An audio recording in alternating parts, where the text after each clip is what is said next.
Welcome everybody to Gal Yefet Fitness Podcast. Today I have with me Kfir Itzhaki. There's so many titles to Kfir, but we're going to focus today on his great work as a global leader for the Instinct organization, teaching self-defense in Krav Maga and psychology teaching. He's also has one book already about the decoding the algorithm of fear and working on the second book, How to Raise a Brave Child. There's many stories to discover, and you're going to learn more. But I want to jump into it and welcome Kfir Itzhaki. Thank you for joining, Kfir.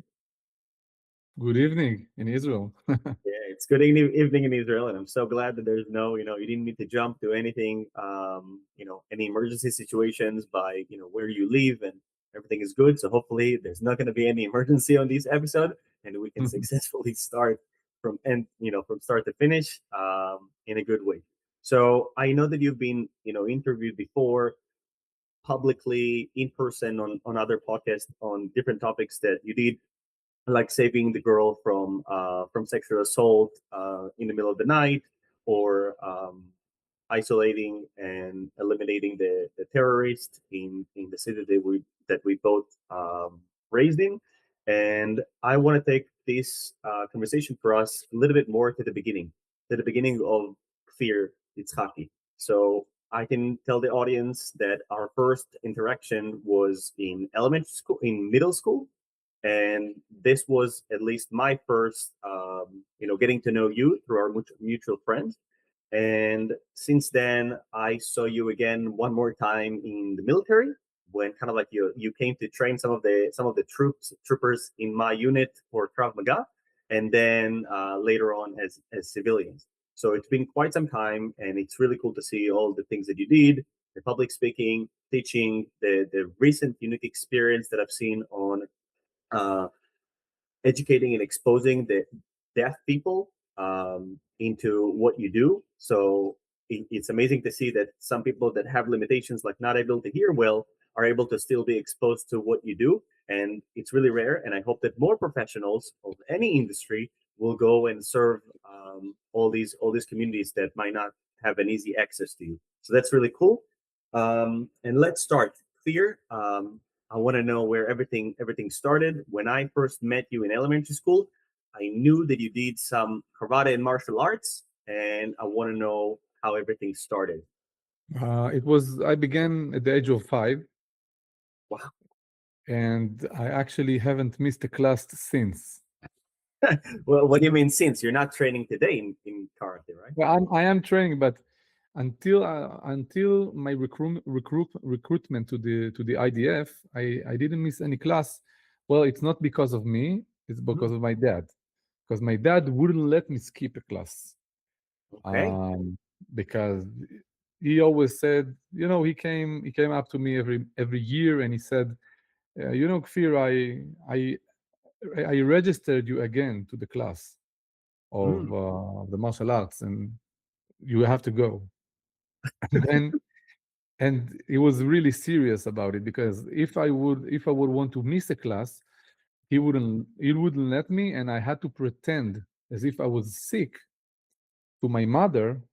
Okay. And if she would believe me, then she would call my dad and said, "Can Phil skip a class? He doesn't feel well." And I can say that it was about maybe only on I can count it like less than 5 times that he actually let me skip a class. I went to class at a lot of time crying, sad, and that was the bad part. Now the good part is that I had to face fears. I had to deal with fears of injuries, of losing, of public speaking, and all of that. And since the age of 5, I was training constantly with my wish, with me wanting to go, and sometimes not wanting to go. And Mm. that's one thing that I always uh, tell parents. When you put them to class, game over. They have to go. And Oh. well, of course, don't harm them physically. Mm. But if they are sad or crying, they can go. No worries, because the psyche of the child is very flexible. So I began in at the age of 5. Mhm. And later on, I mixed also Muay Thai and Krav Maga. Hmm. And that was the first phase of my training. At the age of 16 already, I had classes. I was already teaching. I had like an instructor school I did at Wingate Institute, Hmm. and I was a teacher. I had classes, pretty full ones of children. I taught children myself Hmm. until the age of 18, and that's it. That's the first phase. It's pretty cool. You mentioned a few things with the Muay Thai and other practices, but before we're going to age 16, I want to go back for a second to this age of 5, starting with martial arts, and your dad, being kind of strict to go about it. So can you share a little bit about your upbringing when it comes to your household and kind of like friends around? Because we only met when we were 13.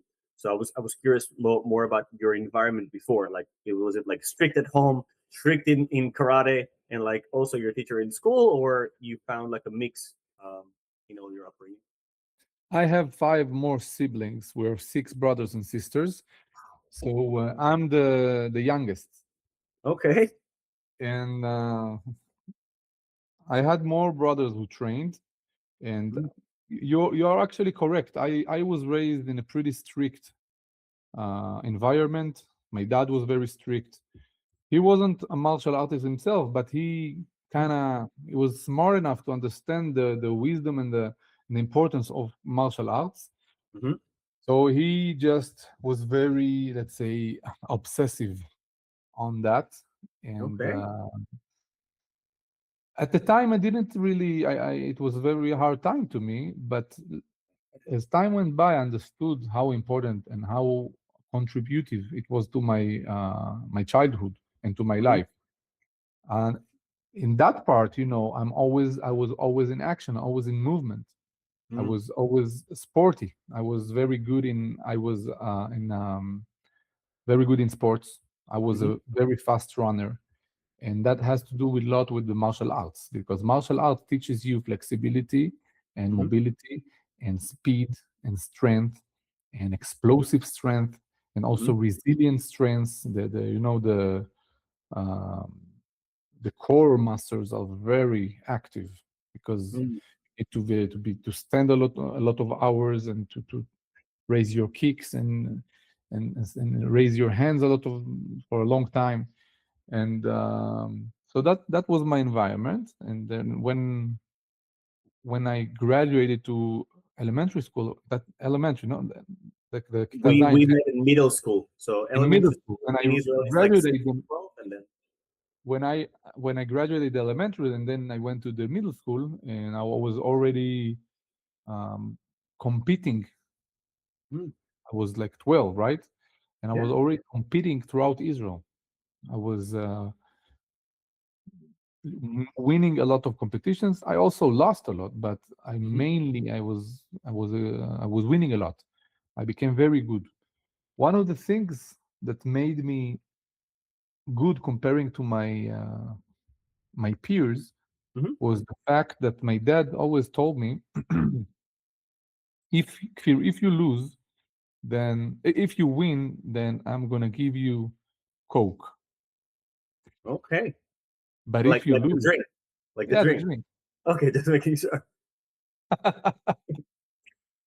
But if I'm you not sure. It's like it's a very strict environment. Then maybe you break loose and you do some other stuff, but like the drink. Okay. but if you lose, Yeah. then I will still give you Coke.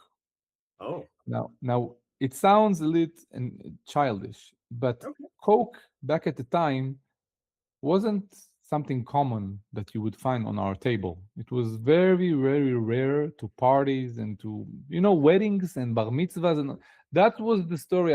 We didn't have Coke at home. We didn't Right. have Sprite at home. We didn't have special drinks. Never. That Mm. was oof. And when he told me that I would still get a Coke if I lose, that made me so free Mm. to compete, to train.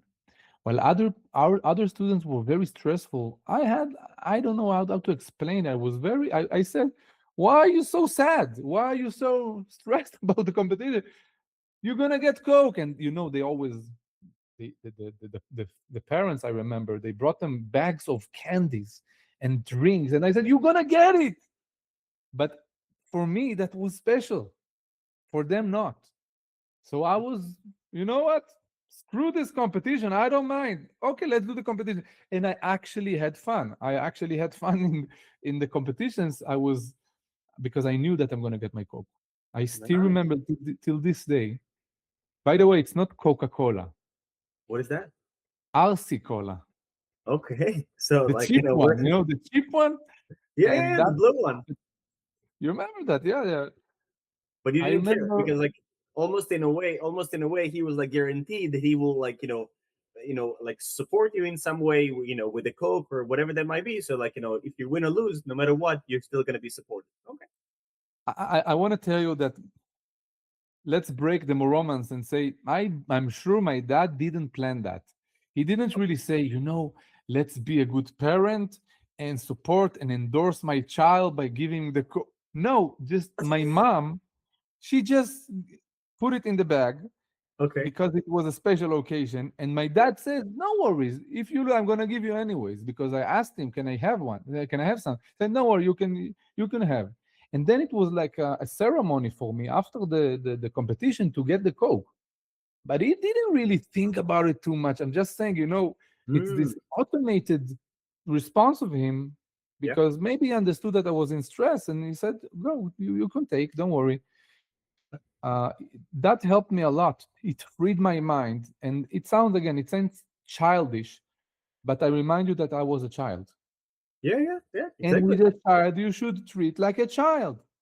Right, right. That's But it. most parents just don't have the skills or the experience, the exposure. That's a whole topic and episode by itself. But I want to dive for a second to the physical activities in martial art. I spent a little bit of time in martial art, and I still remember until today that we were splitting our knees to the side, and then we had our peers standing on our knees to, extend the range of motion to the floor. Did you experience that? Did you have other stories you can share with us? You're referring to stretching the adductors, right? Correct. You have Yeah, the sitting on the adductors muscle. floor, two Yeah, legs apart, two it's a knees apart. yeah. We did that a lot. We had if we want to put the emphasis on stretching in particular, we had every once in a while Mhm. stretching class, which in the end of stretching class, most of us had a full split. Mm. That was very good achievement, but we did a lot of isometric stretching during these classes. Mhm. Um, we had some ballet drills, actually from ballet. Like it was Wow. taken from ballet. Until today, I teach this kind of stuff to my students sometimes because I believe that ballet is a very important. It's a highly demanding profession, obviously. Mhm. And if you would give me a ballerina, I will make her the best fighter Yeah. because they have some skills. So I Mhm. recommend using. I recommend taking some ballet classes.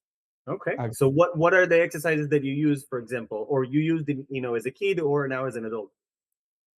Well, we always had. Well, I cannot really go and say many drills.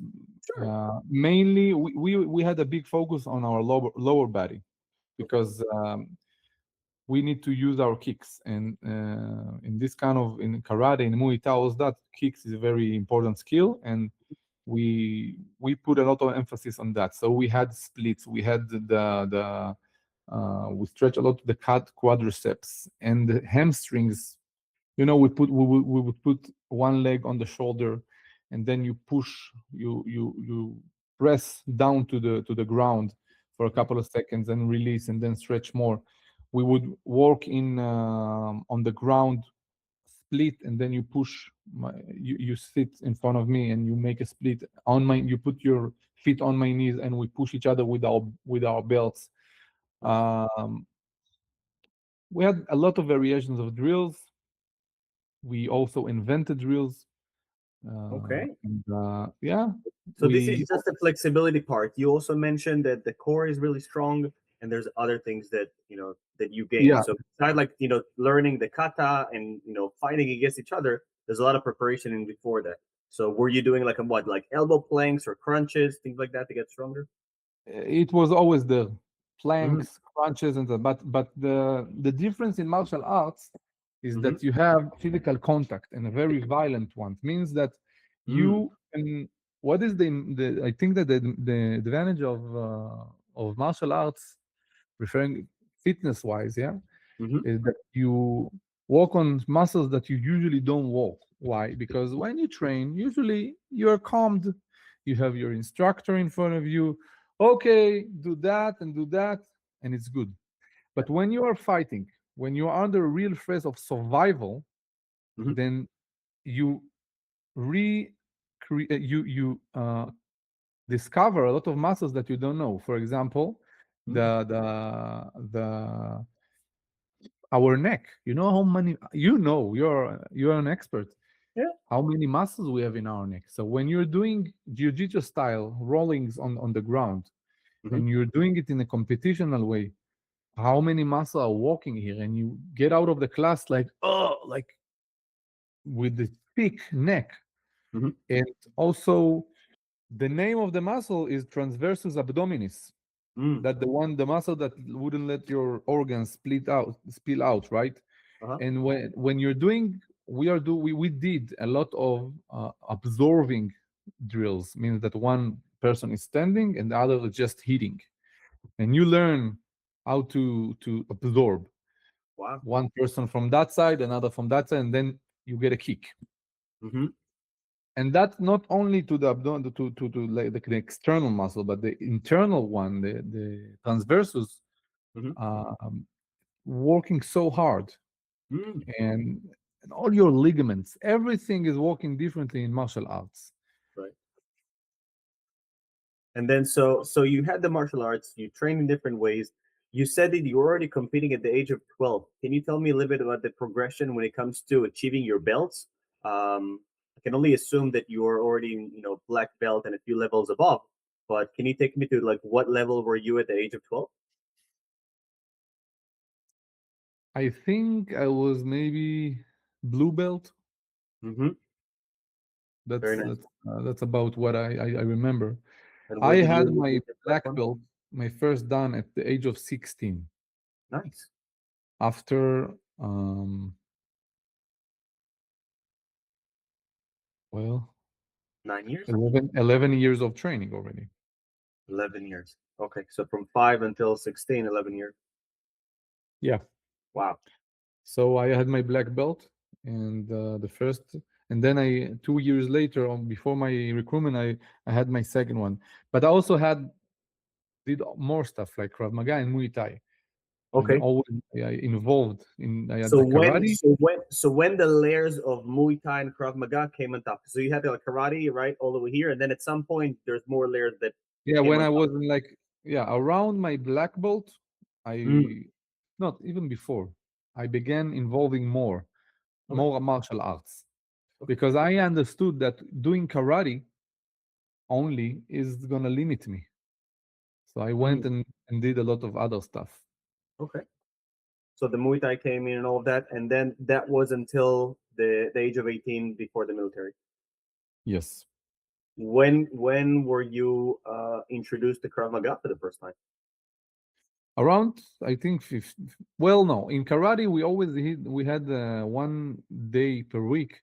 We Hmm. had like a self-defense class. So Oh, it was always there. But more professionally at around the age of 15, okay. along with the Muay Thai. And Hmm. then in the military, that was the big jump. So Mm, I did like a civilian style until then. hmm. And then in the military, I became a professional, like a military style. Okay. So I want to put more time, a little bit more on the individuals, like the coaches that you had in your experience. So we have the karate instructor, and then I'm assuming there was one, and then later on with Muay Thai, and then Krav Maga civilian, and then Krav Maga in the military. I want you to share a little bit about each one of them. Things that you learned from them that maybe really change your approach or like how you do things. Maybe things that maybe the audience was never exposed to something like that, and you can share some insights from your experience with them. Obviously, the karate teacher was pretty traditional, right? Mm, Karate is a very traditional art. mhm, This means that we had a lot of knowledge, but it was very, let's say, limited to karate. mm, In karate, you don't mix a lot of other stuff. So that's why I wanted to be exposed to more. So the karate the karate teacher, he was pretty traditional. He taught us a lot of like the basic movement, like all the sharpness and flexibility and accuracy I got mhm, from karate. Until this day, I'm very accurate and sharp and strict because of the karate, mm. Okay. and it influenced my life. I'm pretty organized in my life, and I'm responsible and stuff because karate brings you a lot of.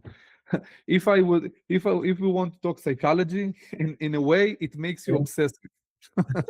That's okay. That's one way to take it. So, but your teacher in karate, do you see him as an obsessive man? Like he was obsessive? Because obviously there's like a lot, when you punch, everything needs to No, be no, accurate. And no, the kata, if you don't do it well, obviously you're not gonna pass. But like, no. It was not. No, actually, okay, comparing to other teacher, it was not obsessive. He was cool. He was relaxed. He didn't. He didn't push us like crazy. Like it was. He had so many students. Imagine wow, he okay. had like hundreds, Because he and was teaching like first grade, second grade, third grade, all of that. yeah, he had a lot of groups. Wow. So he has a business to run. So he was very. He didn't. He cut our slack. He was pretty relaxed on us, Okay. and but the atmosphere was very professional. Because of him, because he knew how to lead it. Mm, The a good teacher doesn't need to do all the work. right. Good teacher is a manager, so he had instructors that he was appointing, and Oh. also the all the management of the gym. We had a lot of competitions.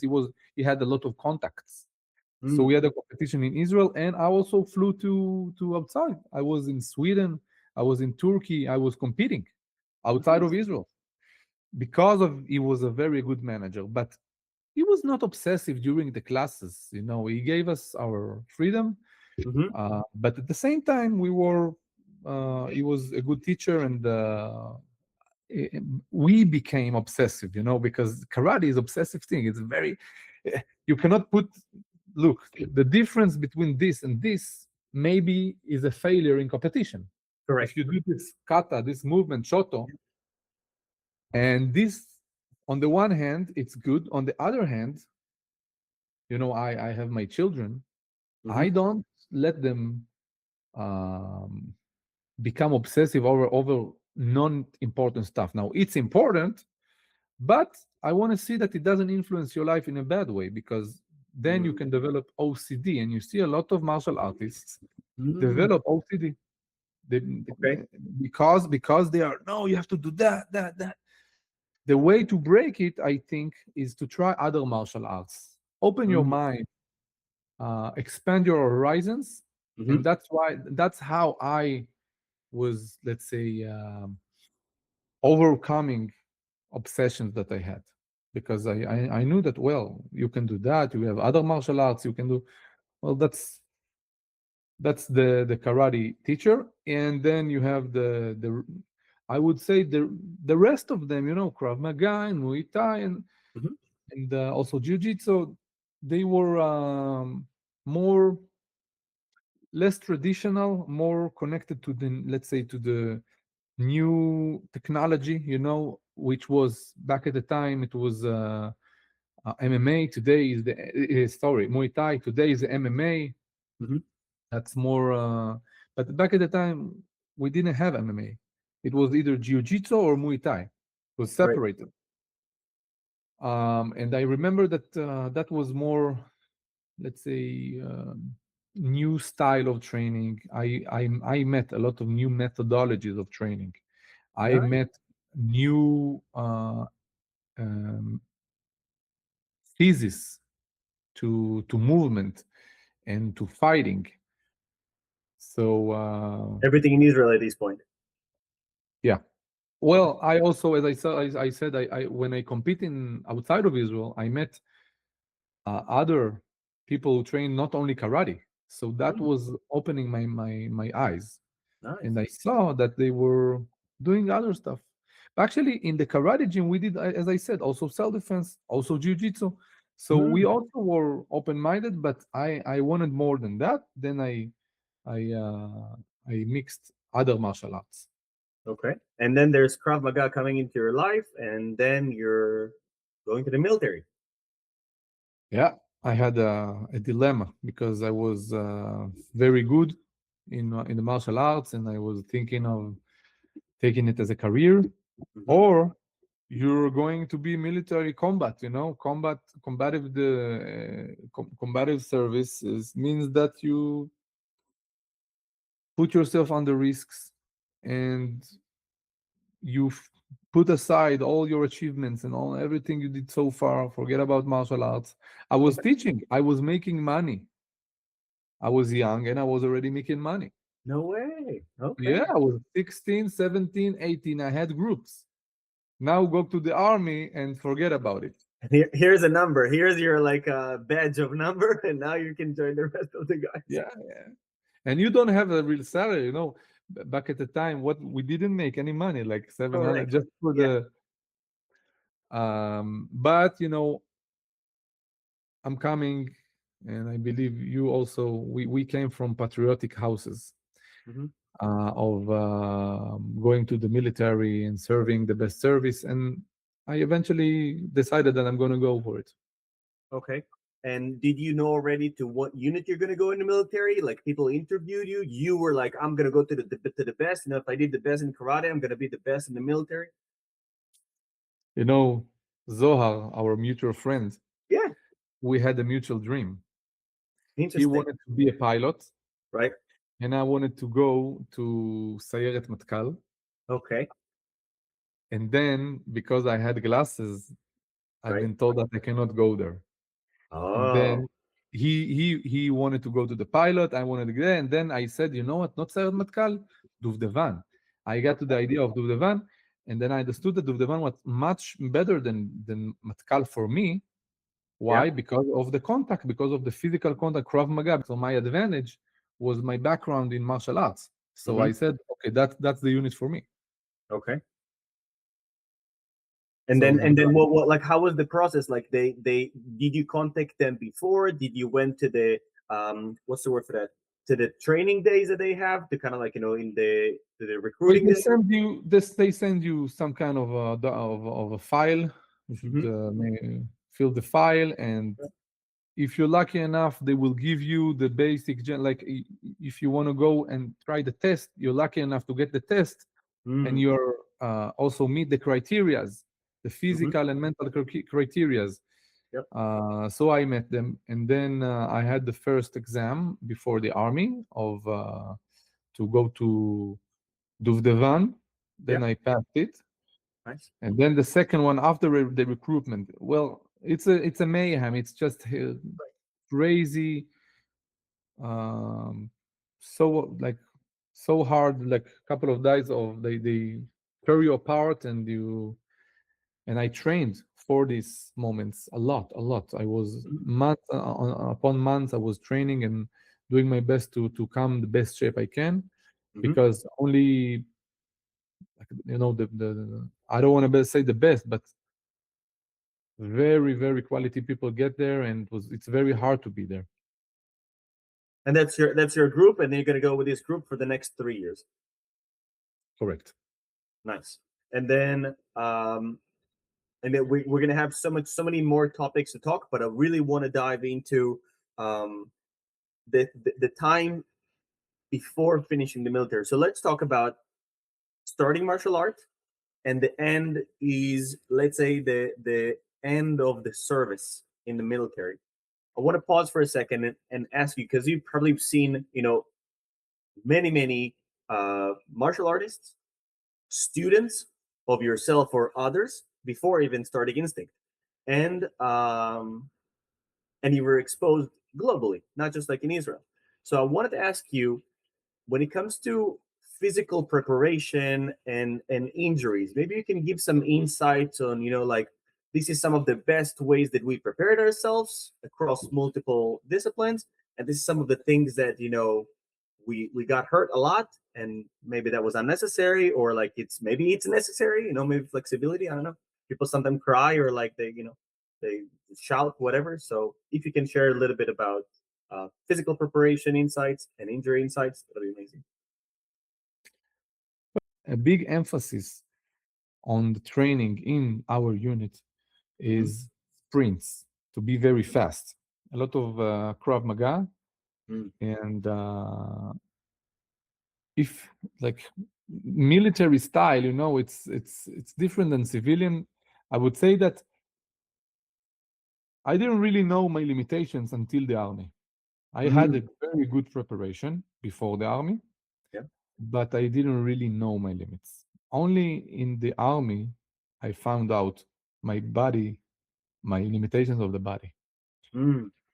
What I want to say is that every person, like, if someone thinks that he's not able to train Mm-hmm. because he hasn't trained till today, or he's not experienced and he has maybe a trauma from training, then he has to know that your body is amazing. Your body has so much capabilities, Mm-hmm. and I found out on myself and my peers, my colleagues. We found out that we thought that we were in shape when we recruited. Okay. We weren't in shape. The So real shape, you're saying that from like martial arts from 5 years old until 18 years old, you thought that you're like, I got this. I'm winning. I'm teaching. All of that. And then in the military, they humbled you when it comes to the fitness stuff.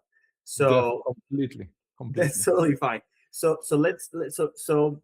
there's like anything, but there's any like things that you're like, oh, I'm so glad that I did these type of physical activities in martial arts that helped me in general, or you're saying like, no, everything in the military really like made me who I am, or No, no, that's no, no, no, no. I'm sorry. I'm not underestimating what I did. So look, okay, I don't know what would happen to me if I hadn't done this martial arts training. I right? would be a loser in my unit. Mm, Okay. And the rest of my comrades as well, they had a lot of experience. One was an athlete, the other one was a basketball player, the other mm, one was a martial artist, the other one was a swimmer. So mm, everyone had like a serious background, and now you're competing and walking with them. It's a very hard environment yeah, because everyone is a star, let's say, yeah, and you have to be good among them. yeah. Now I don't regret. I'm saying God bless that I did this martial arts before the or before recruiting to do the van, Hmm. because my disadvantages I was able to compensate on my disadvantages with my advantages for martial arts. For example, we had a counterterrorism course, and I remember that the teacher really loved me because he loved Krav Maga. He did Krav Maga. He was the teacher. The teacher in So the military, you say? yeah, but in a very important course that then you grade the soldier, and the commanders look at this course very seriously. They Okay. examine you profoundly by this course. Mm, And I became the star of the course nice. because, yeah, and before that, I was not a star. I was average minus. No Okay. way. Really? Okay. Yeah. Because like in my mind, I will put you much higher. Because like what I remember is like a kid in like middle school that it's way more developed than other kids in school. And then, but the same thing now. I also understand when I got to the military. Now you see other great people, and you're like, wow, like there's another level, or maybe or like another how would you call it, like another class of greatness, and this is where you're competing with. And when Okay. you get to the unit, you get in shock Wow. because you thought you are the star. Until Mhm. then, I was the star. I was competing, winning everything. Yeah. That was a very hard barrier, psychological crisis to me, Hmm. to see all of these people. And obviously, no one gave you the RC cola after, after the training. No arsicola. It was forbidden. Long distance running, I was one of the last ones. Yeah, can I was imagine. I was before behind because I'm very big. I weight a lot. But when I got to the counterterrorism course, which is the main course of the training period, this is the where you actually get mostly tested, and that also a very good indicator of how good of a fighter or potential fighter you're going to be. Okay, There, I became a star because of my martial arts. nice. Because the teacher really liked my movement, how I moved. He saw that I had experience. So I was number one in my class. Mhm, Not only in my class, there was another in my team. So there was another equivalent team to us. I was the strongest. I was the best in that. mhm, And apparently I was a very good shooter nice. because I was a very accurate person. I was strict. So all the advantages from martial arts. I knew how to calm my breathing a lot. When you breathe, especially when you're sniping, right? Mhm, To calm down your breathing, and I had these characteristics. So I was good in shooting. mhm, I was very tactical, means that because martial arts, right? You had a lot of scenarios where someone is shooting you and then jumping on you and all of that, and you need to choke a person, you need to arrest a person. I became very good in that, and obviously in the operational field, I was very also good because of my background in martial arts. mhm. That and also I was appointed to be the teacher of the unit because of Nice. my background, because they saw how I was in the unit, and then I got appointed, Mhm, and that influenced my operational activities because they trusted me, and I was very valuable during operational activities because of my martial arts training. Yeah, I mean, you earned it because, like, you earned it when you got into when you got to the recruitment part. You earned it again when you got into the unit itself. You earned it again when they test you again. They earned it again when you did the other specialization.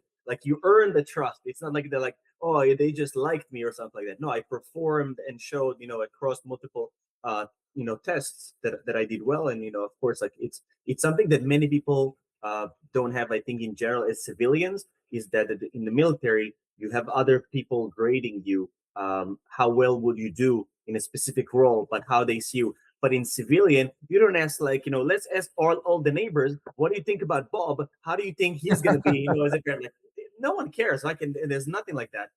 But in the military, I remember, vividly, like, the pages, and you mark which one you think, like, has the leadership, the capacity, you trust them, and all of that. So that's really cool to share with the audience. And from 5 until, let's say, 21, the end of you finish at 21, the military service. No, I was doing Kiev extended service because I was the head of close quarter combat instruction. Okay. So they signed me in for like a contract to Mm-hmm. continue. I was continue for one more year, Mm-hmm. and also a lot of reserves afterwards. But the active service was 4 years. Nice. So in the 4 years of military, but also since the age of 5, I want to pause for a second and dive a little bit into injuries. You can start with your own injuries, if any, or other injuries that you saw that some people, maybe, I don't know, maybe they could recover and come back and then destroy that completely. Or maybe some people that were next to you, like, what, he got injured, but I saw him 4 months, 6 months later, he came back to shape. So a little bit about your injuries, and then a little bit about other people's injuries stopping or coming back. Actually, I would prefer go to begin with other people. It's and then we'll go to Whatever my you want. Yeah. because we face so much injuries, so many injuries I saw in the units. Mm, A couple of them are severe injuries. mm, For example, dislocating a shoulder, and that's mhm. it. Is out of the military, Oh, all right, okay. and breaking the shin. You're talking about shin flick, breaking the shin because of the Yeah, shin. like like a break in the same. Yeah, Okay. yeah, a real break. Like one of my comrades, he had like 3 breaks in his chin. So much psychological pressure on Mm-hmm. the soldiers. They want to graduate. They Mm, don't want to quit. So mm-hmm. they actually harm themselves in a severe way. Mm, And it's very common to see severe injuries because of this psychological stress. And they don't, well, back at my time, well, this times are so stressed, you don't have time to eat well. If mm, you don't eat well and you don't sleep well, mm, that harms your body. That's mm. what I learned from the military, don't compromise on your conditions, on your training conditions. Hmm. Don't be a hero. Like the nutrition, you mean, the sleep, other things around the physical experiences. Even the temperature. Temperature of what? Yeah, means that if you think that if you see that you become every time you become sick from training in the cold or in the heat, so Oh. relax. Don't be a hero. Learn your body. Mhm. And look, we were supermans. We did everything with no conditions. Mm. But when we mature, you understand I have some damage because of that. And Mm. and I'm saying that long term, it's not wise. I assume not every person on earth is going to a spatial unit in the Correct. Yeah. idea. Hmm. So you don't have to test yourself in the. I believe in long term training. Hmm. Be patient. Hmm. Don't push yourself if you're not a professional. If you're a Right. professional and you're supervised by a professional, Hmm. and he can tell you go for it, Yeah. then go for it. But we were supervised by professionals, but on the other hand, we had Hmm. the commanders who they're not not really professionals. They're professional Correct. stressors. Yes. Their goal Uh, is not to keep you as healthy as possible. They need to test you. That's their job. so I think well, maybe it's good for special units. Hmm. Not really, but maybe just for some sort of limited time. But Hmm. for the civilian industry, relax, dude, chill out. Like if you're putting yourself under real stress, make sure you're supervised. You Mm. can easily hurt yourself seriously if you're not aware of your body, particularly if you're older now.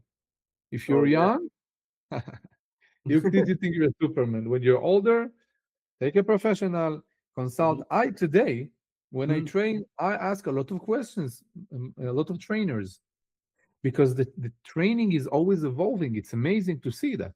Hmm. It's just evolving, and the wisdom is so deep today Hmm.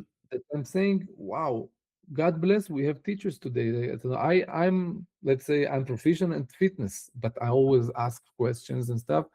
So I recommend everybody who's training to always consult and don't become a hero. Yeah, that's a great advice. So you've seen some people, obviously, like getting injured in the military, in training. But what about like the before that, like the martial art part? There's like any injuries in that at all, or like karate is Oh not yeah, as yeah, a lot of injuries. okay? You get fingers, a lot of fingers broken, Mm. nose. Do you see my nose? Yeah, nice shape. Yeah. Um, head strikes, and you get a lot of to the groin Okay. and knees, all the joints. I'm really injured. I'm very injured. You don't really see that, but Hmm. almost every organ is injured in some kind of way. But I'm a very good actor in Okay. hiding it. But the good news is that if you have an injury, Hmm. you can live your life. You can Hmm. live with it. Mm. I love to make the analogy of a scar. Mm. It's like a scar. So you have a scar on your face. You can Hmm. live with it, but you will still see it. Right. You can live with it. Don't think that if you and that's why people sometimes don't want to train because they're afraid to get injured and stuff. No, you can get injured and you can heal. And even if you don't heal, your body has so many mechanisms to cope, Mm. to compensate. Hmm. I broke my finger, I think 1 month ago. I kicked One of your someone. toes in the leg, your toes Yeah, in the leg. in the second one from the right. Okay. So I broke it, and I found out that my teomim calves, Yeah. My calves. Yeah. my calves are now much more active. I can Okay. feel them.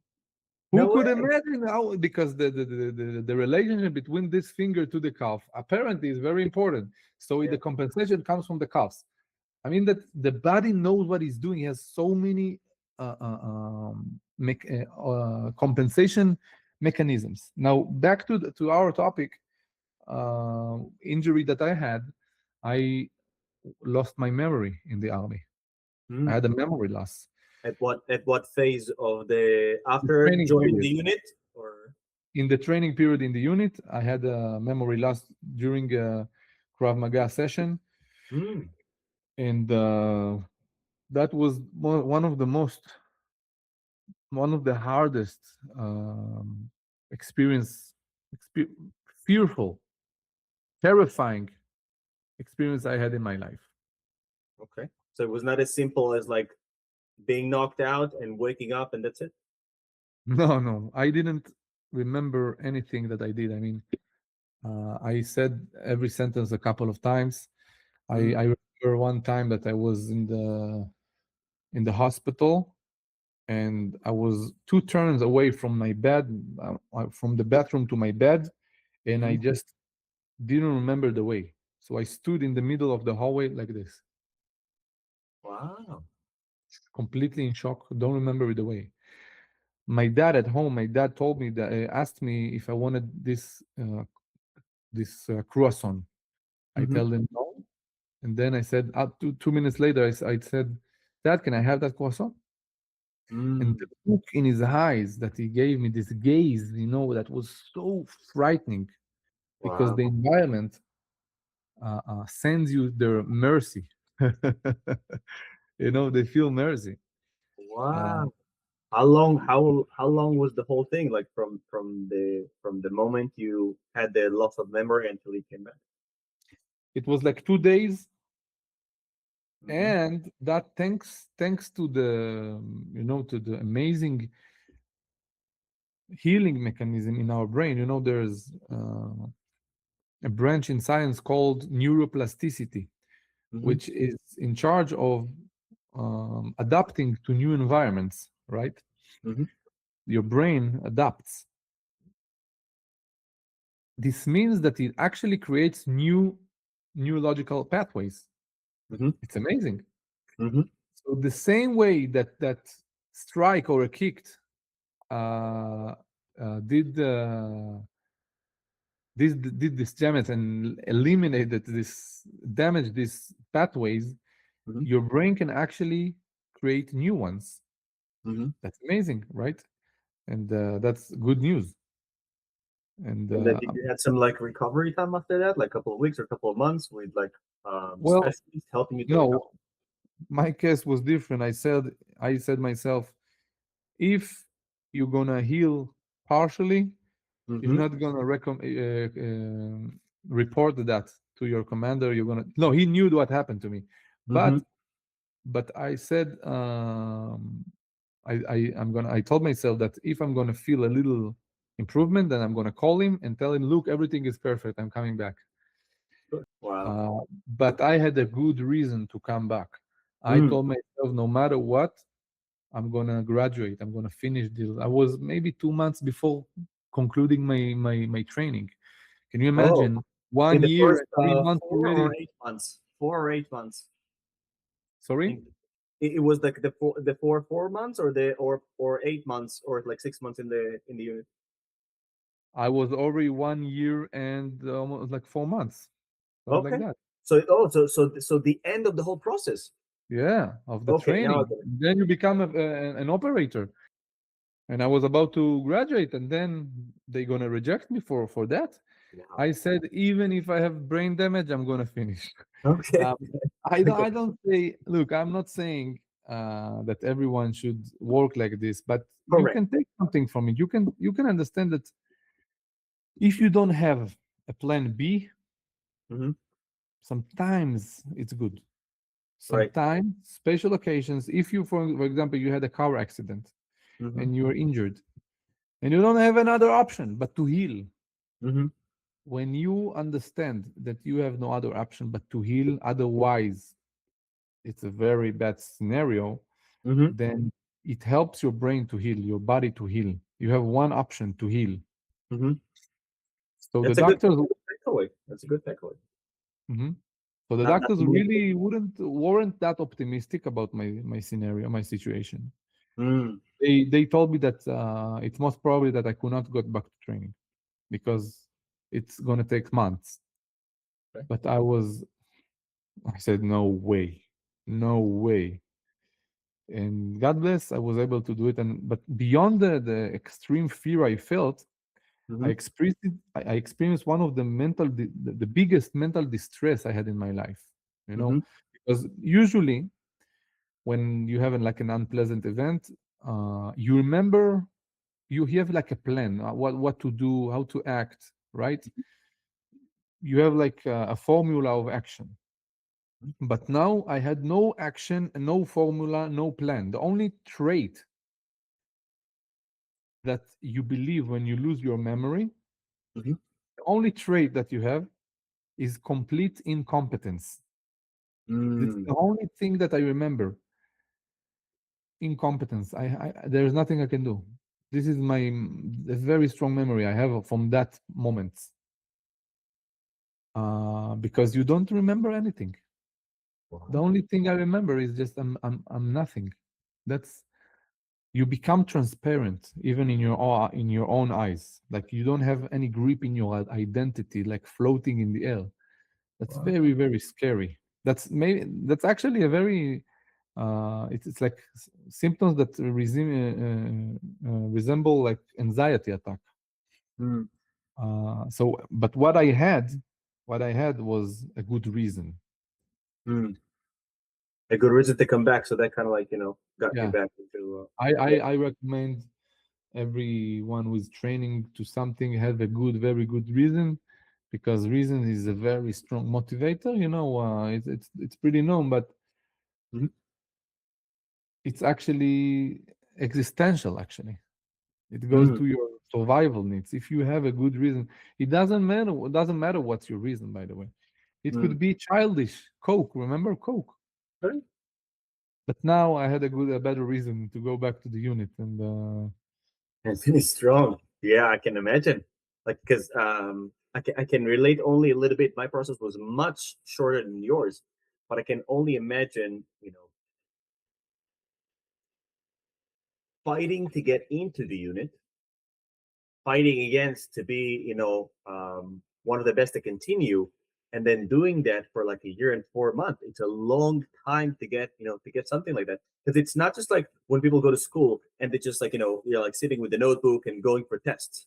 You're physically testing, you're mentally testing, and you have some things that you have to learn, to operate machinery and weapons and all of that. So it's like another two layers that the majority of the audience will not even like experience in their life for the most part. So they would not know like how much like someone will want to finish, because like you put so much effort into it. It makes sense that like you cannot go back even with some challenges. And this is taking us to the end of the military service. We've basically covered everything in your life before 21, your upbringing, your experience in the martial arts, getting into the military, and now it's time to discuss everything after. There's some major events that happen in your life and others people's life, and I'm looking forward to learn more about it and share with the audience. So take me to the first few weeks, just finishing with the military service, and you did the extended one, so you did 4 years. I'm sure it was a stretch, but take us a little bit into these first few weeks back to citizenship. wow, I was in a bit of a shock, Mm. because imagine that you're working in a frame in a very hierarchical, very organized organization such as the IDF, as a military, and then you have full calendar from the morning till the evening, and you're very proficient in what you do, and then you just uh, let's say exit the military, and then you have nothing. Like you are just not only like feel technically you have nothing to do, but also, let's say, in the sense of meaning. Mhm. Imagine the day before I was doing operations in hostile areas, saving people's life, counterterrorism operations, risking your life, serving your country in an elite unit, and the moment after you're no one, you feel like nobody. It's a psychological crisis, Mm-hmm. and I didn't know how to react to it. It was very hard to me. Mm. I was in shock, and I thought I would be very happy, because it's everyone wants to end the military. It's mayhem. But then when you're out, and I had a very meaningful position in the Mm. military, in the unit. Mhm. My position it's very prominent in the unit. I know everybody knows me. I'm in charge to examine the operators, to grade them, to say maybe you should not pass, you should not graduate, maybe that one should graduate. I had a very strong position, and then out of the blue, just I became nothing. Mhm. If we take it to the fitness world, Mhm. I was in very, very strong shape in the unit, Mhm. but one moment later, nothing. Like you have no training, no. Mm. Also, as a teacher, you train yourself. You're very active. Then nothing. Then you have as an operator. I had to say to keep you have your level let's say your checkpoints. Your Like a benchmark or something like that. the benchmark exactly. We have a benchmark that you had to keep yourself there. For example, to run 3 kilometers under that time, to do the pull-ups. Yeah, so you have to keep up, and there's certain benchmark, and then out of the blue, you don't have it, Mm-hmm. and that was hard. This is where martial arts saved me, because many people leave the army, and they get a belly. Yes. 1 year later, they get a belly. Right. And I had the martial arts, so I was very conscious on fitness, on health. So I kept training. Well, not as much, but still I kept training. Funny, I remember myself about 1 to 2 years after the military service, Right. running with gear on as a civilian with gear No way. on. Hebrew, when people look at me, what are you doing? What they Exactly. thought I was training to get to a unit, like before That's the army. funny. But they thought that I'm older, so it was weird because Yeah. that's what I knew. That's what I had. I always did that. Mhm. We used to run with a lot of gear on. Correct. Just Yeah.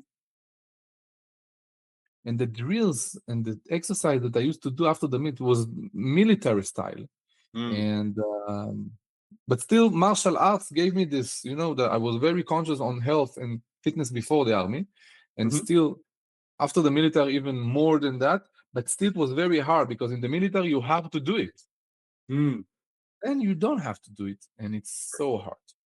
This is where we get to the subject of discipline, Mhm. right? You have to be disciplined. It's very hard to keep up a full life without the discipline. With motivation, it's not enough motivation.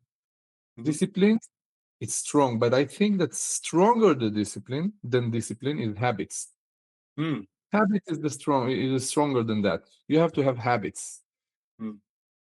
Mean that you know how you need to go to run or to do your training, your session, not because you want, but because you need to. Because Mhm. today it's Monday, and today we're gonna do the training. Mhm. Sometimes we need to act like animals in the Mm. faith. Like you need to be to understand that life is about habits. Mhm. To be like animalistic a little bit in that. Mm. Because if you think I'm gonna go, not gonna trade today. I have a session. Maybe I'm gonna call. I'm gonna cancel. If you Mhm. have a habit, don't really think about it. This is why I teach. As part of therapy, as a Mhm. therapist, I teach them. And sometimes you give the person a habit, a good habit, but he's gonna Mm. break it. Why? Because he doesn't have a reason. to keep Mm-hmm. on with the habit. So you have to have reasons, Mm-hmm. strong reasons to keep you there. It could be childish reasons. It doesn't have to be a strong, like a moral, big moral reason. Just, for example, um, some of my students, they want to be strong, fit. Why? Because they want to attract ladies. Sure. They want to get married. They want to Yeah. have to get married with a woman, and so they want to keep fit. Good. Why not? Is it Mm-hmm. not moral? It is moral. It is very moral. Right. So everybody can find their own reason, Mm-hmm. and, and in order to find the reason, you need to sit down and think. Really, why do I want this? Why do Right. I need to train? Why do I need to heal? Even Mm-hmm. so, that's my first couple of weeks, months after the military. Okay, so tell me about, you mentioned healing. Did you need to heal from any injuries, something that lingered, that stayed with you a little bit after the military, that took maybe a couple of months or years to recover physically? Oh yeah, yeah. Well, not really healing. I didn't really heal because Mm. some of the injuries are just permanent. Okay. So it was like, well, some of them I had to. I healed a little bit, but it's not like the big deal injuries. You know, the small injuries. Mm-hmm. Basically, the small injuries. I just need to have some rest. That's Okay, it. that's pretty I cool. just, yeah, because you don't sleep well. To me, like you're Mm. very busy and you're always in stress. So you need to keep your cortisol low and your Mm-hmm. adrenaline low, Mm-hmm. and then the body heals itself. In, Okay. in in in my case, but the permanent injuries that I had from the army, I couldn't heal from them till today. Sure. I totally get it. And then when it comes to, you finish, you back to being a civilian, walking the streets like everybody else, without the ranks, without anything. At some point you're thinking about, going back into the Krav Maga. And correct me if I'm wrong.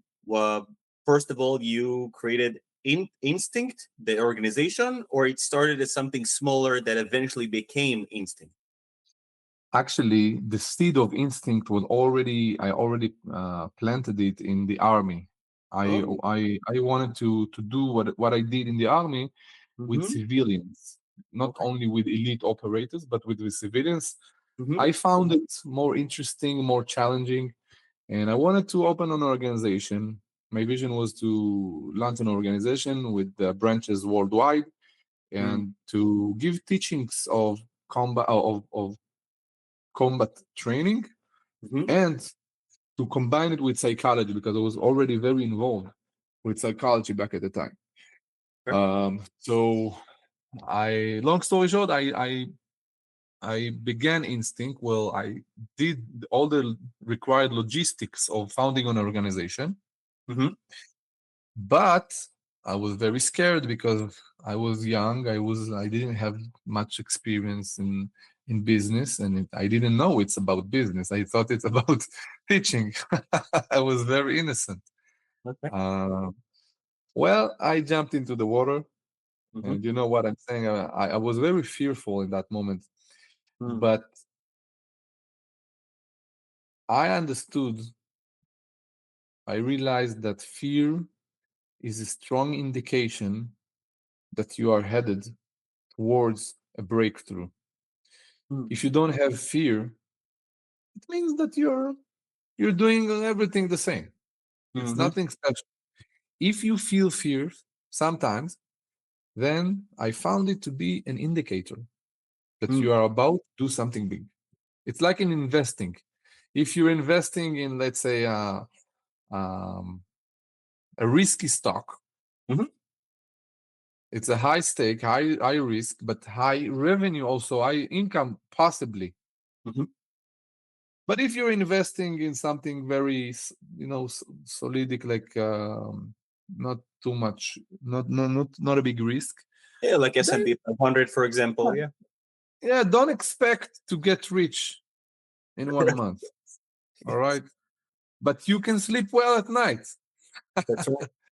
See that's the balance. But if you have fear, that's a good indicator that you're towards a breakthrough. So instead of, if you're on the verge of doing something and you don't have fear, you need to reconsider the situation. Maybe it's not that, maybe it's not like, for example, if you're about to talk to a new woman, Mm-hmm. a girl, Mm-hmm. to go approach to talk to a girl, you're so scared. Why are men so scared? Because there is a huge breakthrough. Mm. They might marry her. They might find the love of their life. It's huge. Right. So they're afraid. So it's normal. Okay. So if you don't have the fear, then it means like you're playing with her. You're playing with women. Because Mm. you're not fearful. You need to be fearful in that. Of course, you need to perform. You need to do it. But still, don't be afraid of the fear in that case. Mm-hmm. So that about instinct, I found that I was very fearful. Mm-hmm. I had this fears, but step by step, um, I succeeded, and the organization grew. And today Mm. we have branches of instinct in around 7 countries. Wow. Yeah, So and I what? get a lot of feedback on self-defense of people who prevented sexual harassment, who prevented assaults, Mm. robberies, and not only that, bullying, prevented Mm-hmm. bullying. Yeah. And as part of that, I also certified myself. I went to like uh, certifying myself as a psychotherapist in Israel. I Mm. began. I did also a degree in law, Mm-hmm. and also as a mediator. And from the mediator, I went to the psychotherapy because I understood that I'm not into law. I'm not into the legal procedures, but more the mediating Mm. procedures. Mm-hmm. I went all the way to psychology, and I began working as a psychologist, as a therapist Mm-hmm. in Israel, and then I made my method instinct about combining the psyche with combat. Today in the seminars, sometimes the students don't understand whether the one who is teaching is a therapist or is a coach, Okay. because I'm doing a very interesting mix. Mm-hmm. In the end, they have their tongue out and they're dead, like they're done with. It's very physical, but also here Mm. sometimes I'm going to do a lecture before the seminar, like an actual lecture. Mm-hmm. um so that's the overall story. Okay. About instinct, and at the moment you said like over 7 countries, and there are people who are you have instructors in those countries doing the seminars that you created. Yeah, we have the manager, the head, the school's managers. Mm-hmm. I certify them as instructors. Mm-hmm. I fly to their countries. Well, because of the war in Israel, I didn't fly for a long time. Mm-hmm. But in average, I try to go to every branch every year. Wow. So I fly a lot throughout the year, and I certify them, and I do the level tests. We also have examiners of instincts already, so Nice. it's like a good hierarchy that we created. Mm-hmm. And I also supervise online. I have meetings with my leaders in the countries, and they do seminars. They are in personal connection with me. I also always update them with new materials and contents, and I write the programs, the training programs, Mm-hmm. and that's it. Wow, that's pretty big. And so that takes the majority of your time during the year. There's other projects that you're into these days. Well, yeah, I'm balancing between that and as working as a therapist now. Mm-hmm. Okay. Also writing, my I'm right now writing my second book, and so I'm also speaking a lot. I'm doing maybe we will talk about it, about some incidents that I had in my life with fear involved. Mm-hmm. So my lecture is called Fear Wisely. I teach how Mm-hmm. to use fear for your own benefit. Mm-hmm. Uh, and I teach fear. I teach that fear is not a bug in the system, is something that you should use, you should uh, work with, have a good relationship with. Mm. And so I speak a lot, like in organizations, in companies, in institutions here in Israel and also outside of Israel. Very nice. So I know from, like, doing the research before, inviting you to these podcast, you had two scenarios that I'm familiar with them. One that it was a girl late night screaming, and you reached out to help her and save her. Another incident that was recorded on video in the center of one of the cities in Israel that you isolated a terrorist. So maybe you can talk a little bit about the experience from from your point, like where these experiences caught you, and what was the process of taking action, I'm going to including. begin with the rape, but the not isolate and I neutralized the terrorists, so it was a very life or death situation over there. Hmm. And but the rape, it was uh, like 2 a.m. Hmm. and I heard screamings outside of my house, and then I was only with my underwear, but I Hmm. decided to go out because maybe time. I said time is a factor, and then Hmm. I see a very hard, like visual, strong picture of a man over a woman hitting her, and a cloud of dust, and I understand what it is, and Hmm. then I scream at him to leave her, and then he leaves her, and then I run. I got cut from wood and glass piece that was on the ground. And then I was about to turn to run and chase him. Hmm. That moment, I remember that I almost froze. Hmm. I was very fearful.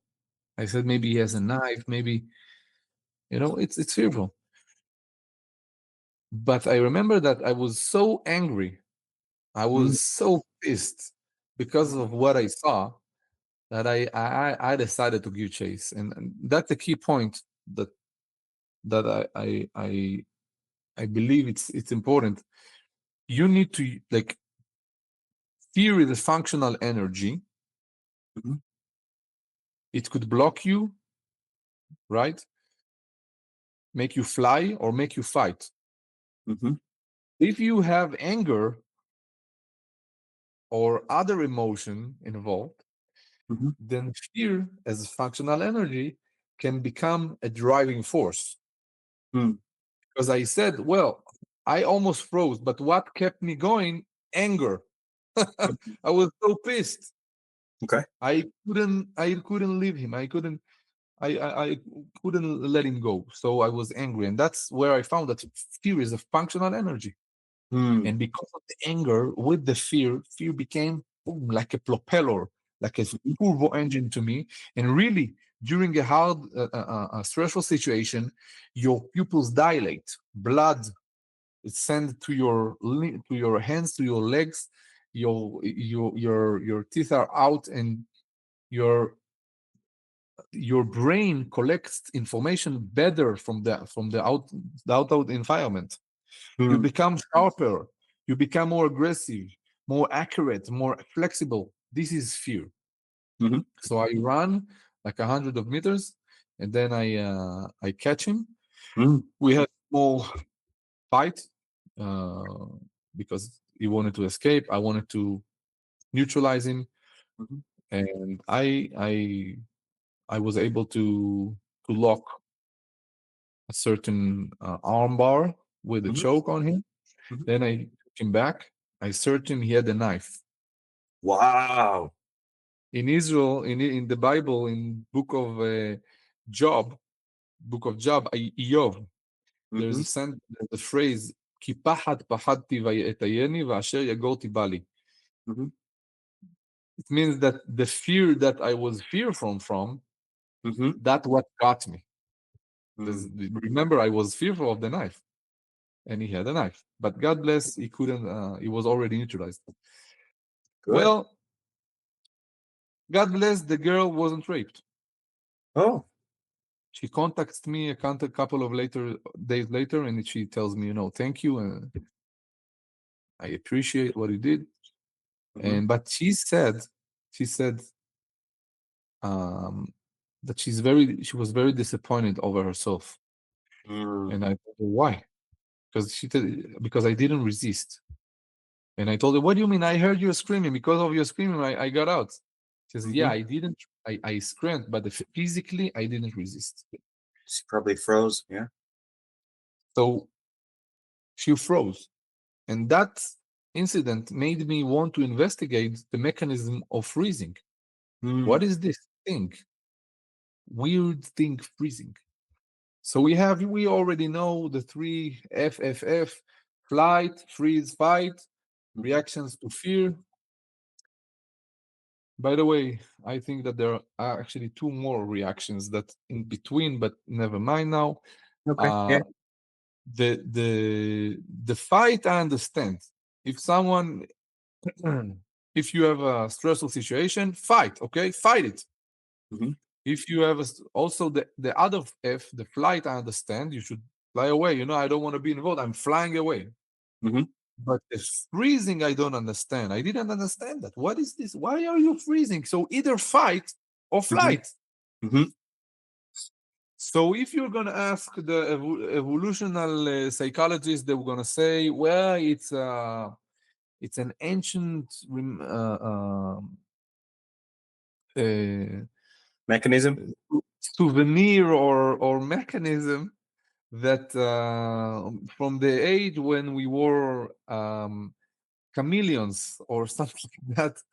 Okay, I'm saying okay, but I don't like this theory because I possess a theory. My thesis is that everything is perfect.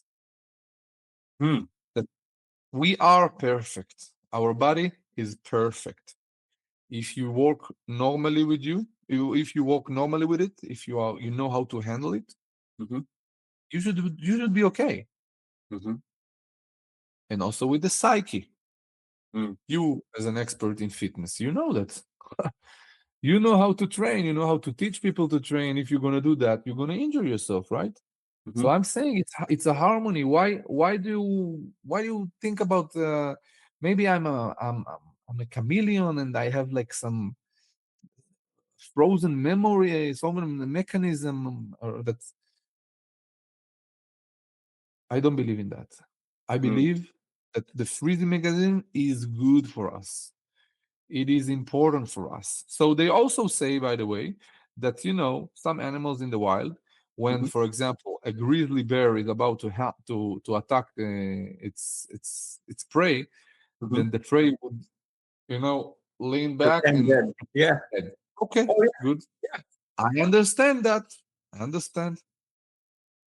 But I don't think that anyone pretends dead here in our Correct. case, Correct. Humans don't do that. So she like if she right? could, she would do something, but I don't know. I mean, obviously she's not trained. Maybe she's never been to like any like Krav Maga classes or even like basic like combat training as a beginner of a soldier in the military. So maybe she was just like a regular civilian without exposure. And listen, like the man is definitely like heavier and stronger than her. So at that point, so But basically, this thesis also proves wrong because we're not really pretending dead, right? If you know where you pretend dead in October 7th, people mm, pretended dead when they were shot at, and right, they pretended dead.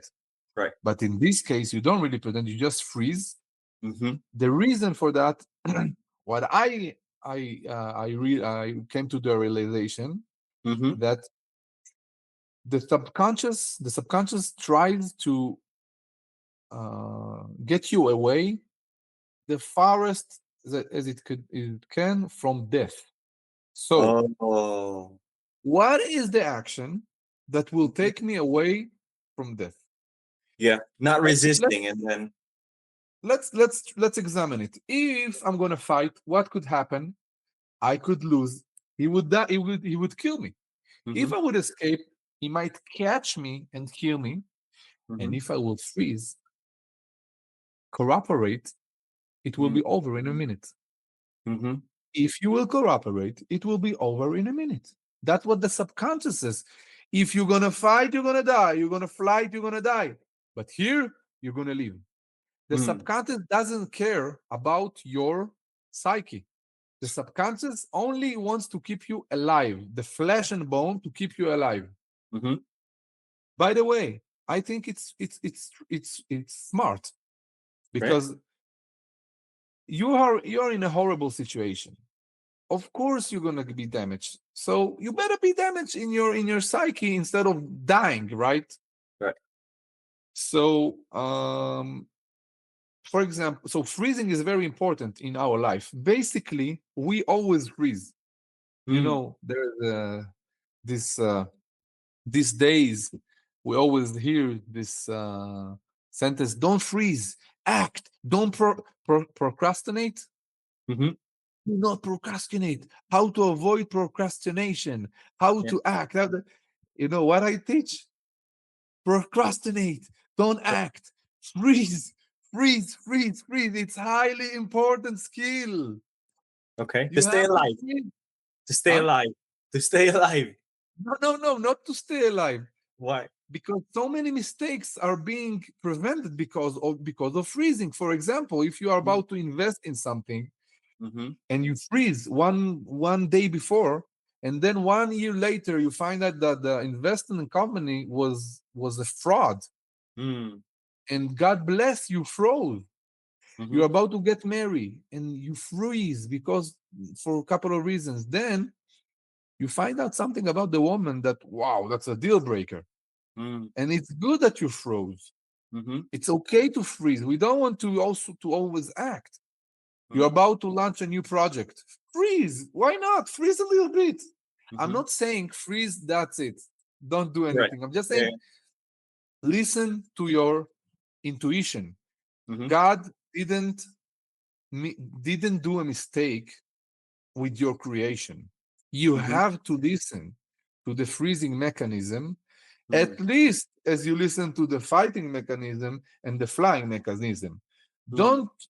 Don't be obsessive about either this or this. What about this? You want to have it. Why not? Mm. Mhm. So from now on, I suggest procrastinate, freeze a little bit, Mhm. and then when you want to, and if you freeze for a long time for too much, then there are ways to avoid it and to prevent it. That it's okay, no worries. Mhm. So that's the freezing mechanism. And that was the incident with a girl at night at and then what was the other scenario when you were neutralizing the terrorist in the middle of the that was in the middle of the day, right? Yeah, it was very occupied like a bus station, you know, a very central place in Rishon LeZion, Rehov Herzl, imagine. Wow. Yeah, it's a center of Karma, the center. Yeah. yeah, so a lot of people, and then I sit down in my car and I hear screamings, crazy screamings, and I see people scatter around like ants, you know, ants Mm-hmm. that you put some water on them, or you. I see that a lot these days because one of my children found out that if you will put water on ants, they will flee like crazy, and all day long, ants.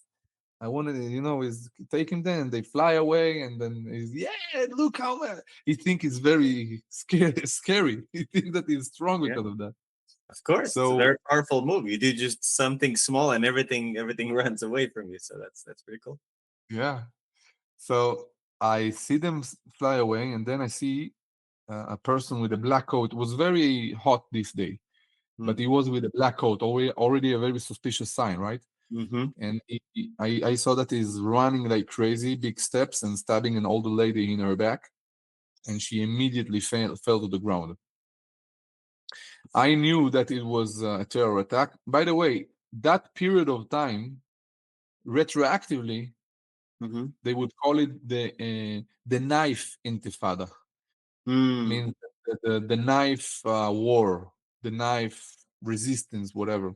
Yeah. because on a daily basis, we had knife attacks.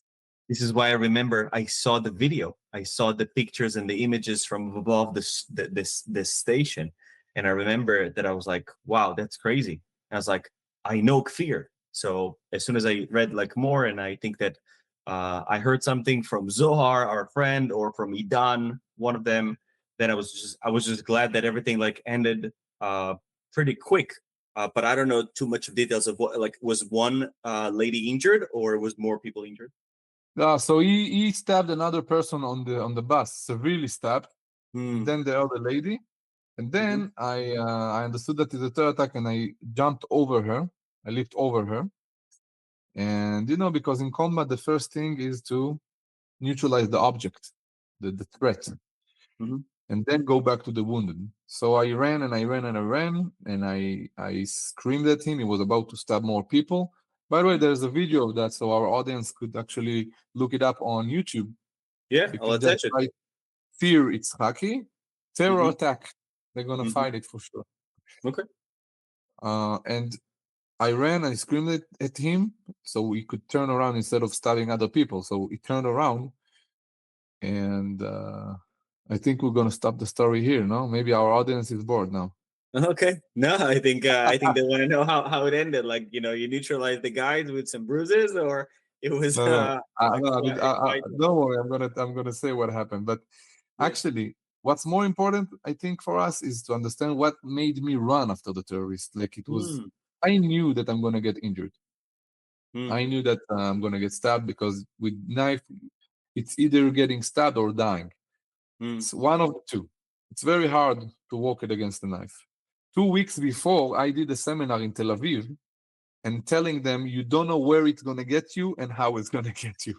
Wow. 1 month after the terror attack, I came back to the same group doing another seminar and I said, I told you. Here's an And example. really, you don't know how to, with knife, you don't know how you're gonna end. Anyways, I understood that I was very scared Mm. and I was out of air in my lungs because of this fear. Mm. And in the video, you can see that I'm running fast, but for me, it was like mayhem. It was like so hard to move my legs and my hands, and I Mm. was already grieving about myself, about my death, about my injury, my future one. I Mm. was sure I thought I'm gonna die. Mm.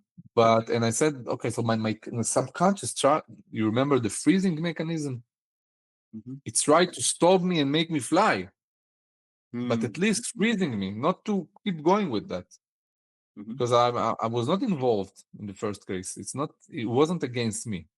I intervened. And then the body, the subconscious says, get out of here. You're not involved.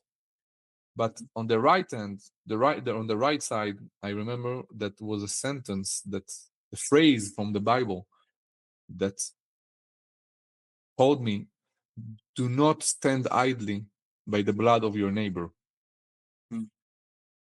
Do not stand idly by the blood of your neighbor. I believe that we have the obligation to intervene to save our brothers.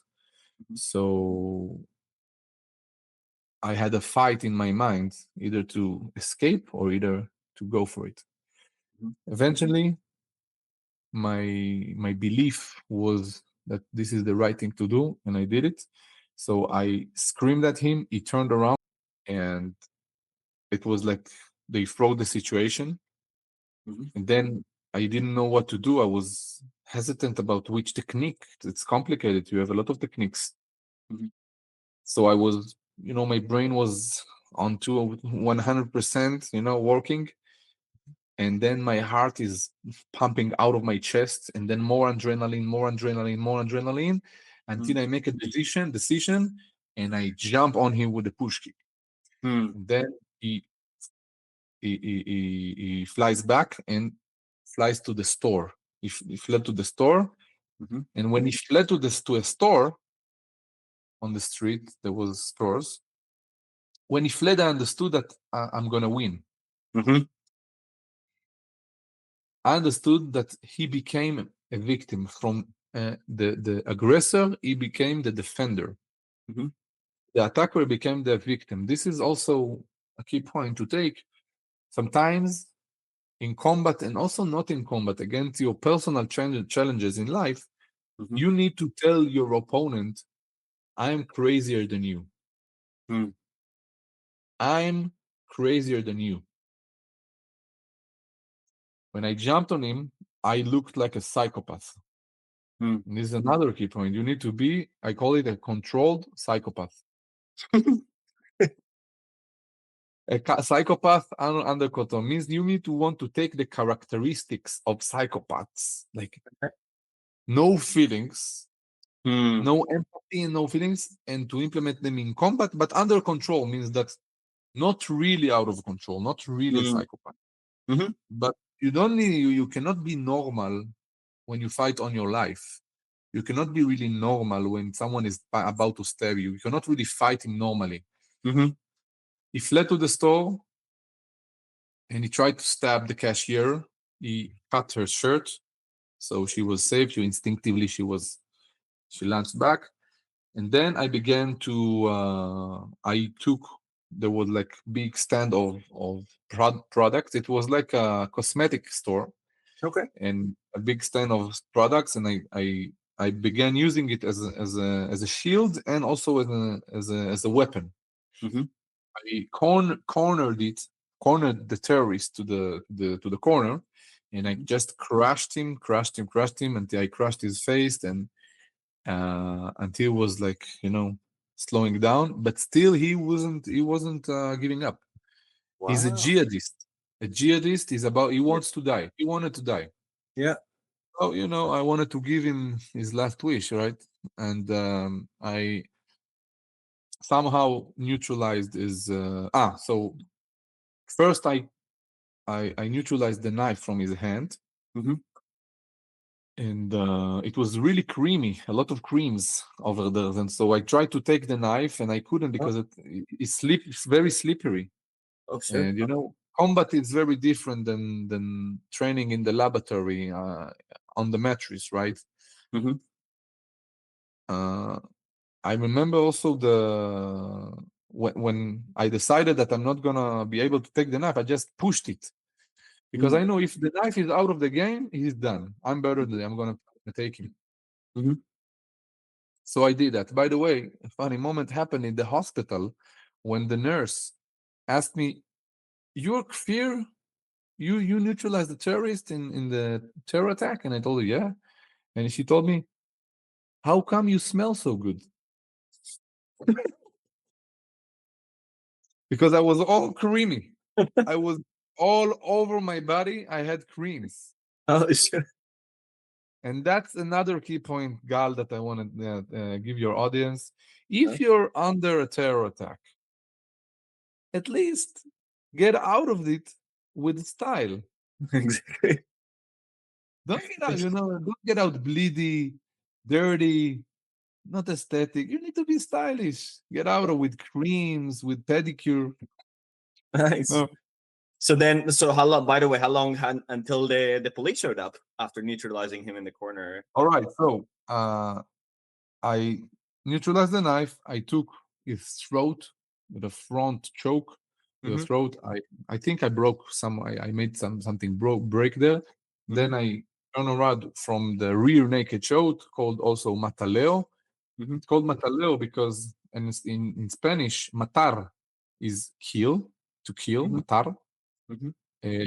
Leon, to kill a leon, to kill a lion. So Mm. like Samson, Samson, Shimshon. Yeah. So it said that he killed the lion from behind, like Mm. with this choke. So it's called mataleo. So I did that, and he passed out. Mm. He was already a lot of saliva. Before someone dead is dead, sometimes all his fluids come out. So it was out, and then the cops arrived. There was one undercover cop, and then there was another not undercover. He was with the gun, and I thought he's gonna shoot me. And I was on the ground, laying down, and passing him out, Mm-hmm. and he was about to shoot me. I said, "Don't shoot! Don't shoot!" And I was sure I was gonna about to shoot. Not only that, the terrorist had a coat, a black coat, and I said, okay, that he has an explosive belt. In Israel, it happened a lot of the times that the terrorist had a explosive belt, Mm-hmm. and there I am, lying on my back, choking a terrorist with the coat on Mm-hmm. after stabbing 3 people. So I said, okay, that's it. I remember that was one of the hopeless moment I had in my life when Mm. I was, that's it. I said, that's it. That's I'm gonna end my life here. I Wow. was Yeah, really, sure. really sure that I'm gonna die. If not from a bomb, then from the shooting. Yeah, of Because he's gonna shoot the terrorist, he's gonna shoot me. They didn't know who is the terrorist. course. Yeah. All the people that came, they threw a lot of objects on the terrorists. You can see that in the video. Okay. I got all the objects because I was before him. I was, before I took him to the ground, they threw Mm-hmm. the object and I got a lot of bruises. God bless, this is the people of Israel. They wanted to help, they wanted to intervene, Mm-hmm. right? Mm-hmm. They hurt me, but I was happy that they hurt me because I felt safer this way. That felt that I'm not alone.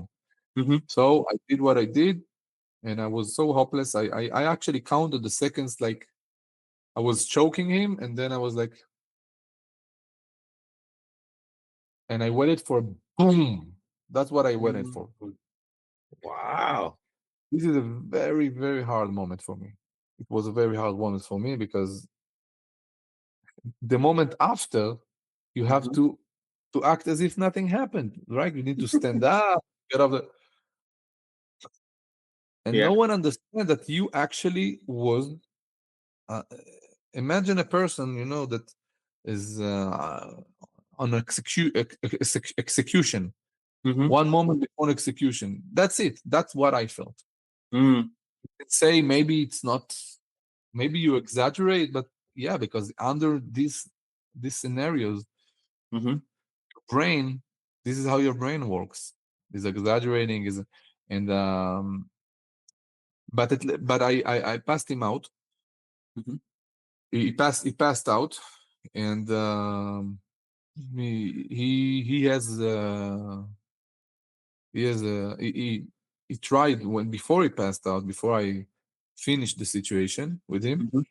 he tried to cut me with glasses. So it Wow. wasn't over with the knife, it was also glasses. By the way, he was able to cut my leg during Wow. this incident, but I didn't feel anything. Mm-hmm. So I'm up, I'm done with the situation. I'm up, and then a paramedic tells me, "You immediately you need to be evacuated to the hospital." And then I tell him why, and he points at my leg. Mm-hmm. I see a river of blood, a lot of blood, and that's Mm-hmm. the power of fear. That's the power of adrenaline. Mm-hmm. You don't feel anything. I didn't feel anything. Mm-hmm. Um, Remember, so I went to the hospital, Mm-hmm. and in the hospital there was not to the hospital, to the ambulance. Mm-hmm. In the ambulance, so they asked me, "Are you thirsty?" I said, "Yeah, of course, I want to drink." And then, what do you want to drink?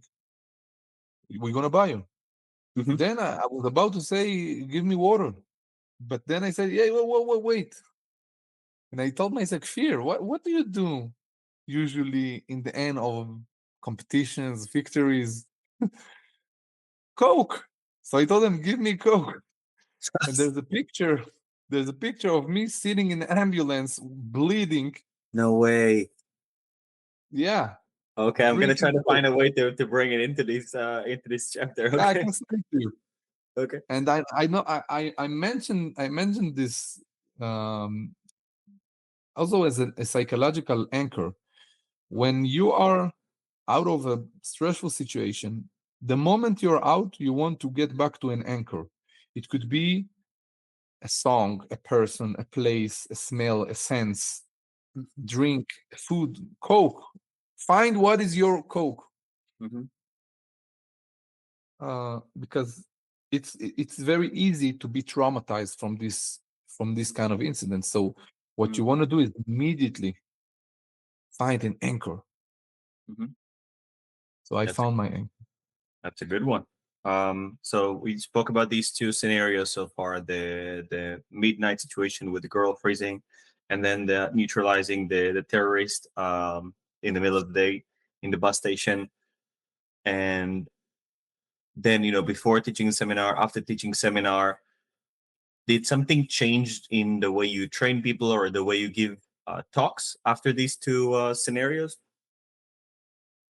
The talks was only after the two scenarios. So I Oh. mean, yeah, the lectures that the Fear Wisely lecture and my book, Mm-hmm. Decoding the Fear Algorithm, they were developed as a result of that. Got it. So it happened very naturally when people I was interviewed by worldwide. Okay, so because of my combat trips, my Mm-hmm. teaching trips, I was interviewed about this scenario. I got a high decoration of bravery from Israel and also by an international organization called Stand With Us. It was the Guardian of Israel Award. Nice. So there I was interviewed a lot, Mm-hmm. and I began to see that I have some kind of a structure. I have a thesis. They asked me about fear, how you handle fear, and they always repeated and pushed me to the fear area. Mm-hmm. And I began to understand that well, I have some kind of a method here Mm. because I'm a teacher. Okay, so I try to be very didactic. So another interview, and then I saw that I have a method. I see that I have actually a method of working with fear.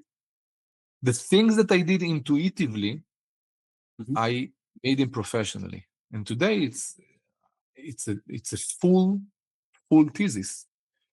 So Wow. my book has the part called the 10 keys of fear, 10 tools that teach you how to use fear for your own benefit. And the other part is about the 9 most common fears that we all have, like fear of other people, other opinion, stage fright, fear of bacteria, fear of violence, and more and more. So, like the 9 most common fears. Mhm. So that was the result of these events. Okay. And then and this book is available, by the way, both in for Hebrew readers and English readers. Correct. It's translated also to English. So if you want to get the book in English, you go on my website. Is Kfir Itzhaki, Kfir Makaf. How do you say Makaf?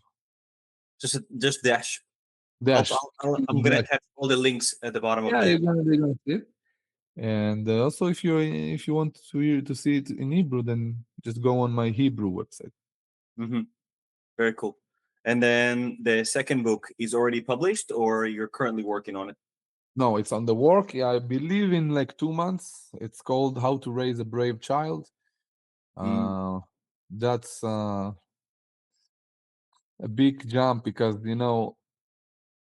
raising children, it's a whole different story. It's not Yeah. working on yourself, it's on another one, Yeah. and a lot of sensitivities, a lot of issues with raising children. So I work very hard also on this book, and Hmm. because also with that I see there is very natural because I, as a therapist, Hmm. I also deal with children issues, mean that the parent has issues with how to raise a child. And Hmm. then I took and elaborated my certifications also to family consulting. Mm. Well, it was only after I had my own, like I had my family, and I Hmm. have a lot of experience with my children. And Hmm. then I learned it. And now I also deal with that. And I decided that I have a lot of also like a system with creating bravery among children, particularly children. Hmm. Hmm. It's a whole different story. Yeah, give us maybe a few examples, but let's say the two scenarios got you to create the book of fear, right? And then the experience raising your own family to create the braver kids. But why Like, why bravery? Why not strong kids? Why not courageous kids? Not why warrior kids? Not why like unstoppable kids or the athlete kid? There's so many things that, like, think about most parents. I want my kids to be an athlete, or be in the Olympia, and be an Olympian or something like that. So I'm curious, why bravery? If you can share a bit about that. Well, that's a good question. I found that bravery is the most important characteristic for a healthy child. Hmm. If you have a brave child, Mhm. you can go on autopilot with him. Hmm. You can be relaxed. He will be okay in life. Hmm. Our fear from raising children is about getting them ready to life, right? Mhm. And life today is hard, very competitive, Mhm. and a lot of psychological issues, Mhm. a lot of bullying because of online, a lot of bullying that we're not, when we grew up, we had bullying, physical bullying, but today it's not only physical, but on a lot of online. Anyways, raising children today is it's harder than before. Hmm. Before it was very easy, people just gave birth to a lot of children. Now it's harder. Mhm. And if you're gonna equip him with bravery, Mhm. that's why. Because with bravery, he would make the breakthroughs alone with himself. If you're gonna make your child smart, Mhm. it's not a guarantee he will succeed in life. Mhm. Sometimes it will ruin his life Mhm. because a lot of wisdom without implementation equals depression. Mhm. So a smart child without bravery is like giving a lion, letting a lion eat without teeth. Hmm. The bravery is what is like it's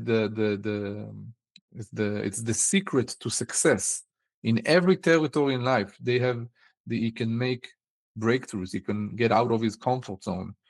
Um, and if you're gonna have him brave, if you're gonna make him brave, then you can just enjoy life with him. I see it with my children. My children are considered very brave, Hmm. and I'm asked a lot how, why, and I see that if you are doing it right. By the way, you can be yourself, not too brave. That's good news for parents who listen to us.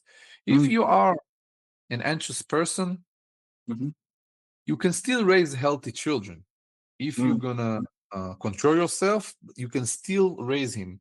That's good news.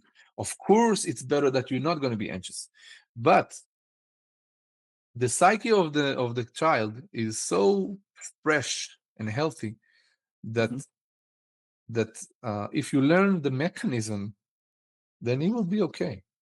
Hmm. So invest. I think to invest in the bravery of the child is better than investing in his uh, uh, uh, wisdom, in his Mhm. social circles, in Mhm. his even in his fitness. Hmm. Now, one of the parts that I put emphasis in the book is the fitness. I'm not saying it's not good. It's highly good. Why are you in this situation as an adult? What happened to you? Mhm. Because it's very complicated to Right. do the psychoanalysis. So the book does the psychoanalysis because Mhm. when you're doing it, you understand how to avoid a lot of traumas and a lot of problems in the future. Mhm. Basically, I give in the book a lot of strategies how to create, I call it a bravery supporting atmosphere. Mhm. It's not about exercises, or it's a lot of strategies Mhm. that force the child to be brave. Hmm. And in the book, the parents can read and implement something. There's like a task or an idea Yeah, like yeah, this. a lot of tasks. Okay, Yeah, yeah, that's a cool. lot of tasks, It's a lot not of just to recommendations. consume. You can also take action and like implement some of the stuff. Yeah, Okay. the strategies are are strategies that I actually implement in my life and my client's life. Because Mm-hmm. also in Instinct, we have a lot of children training.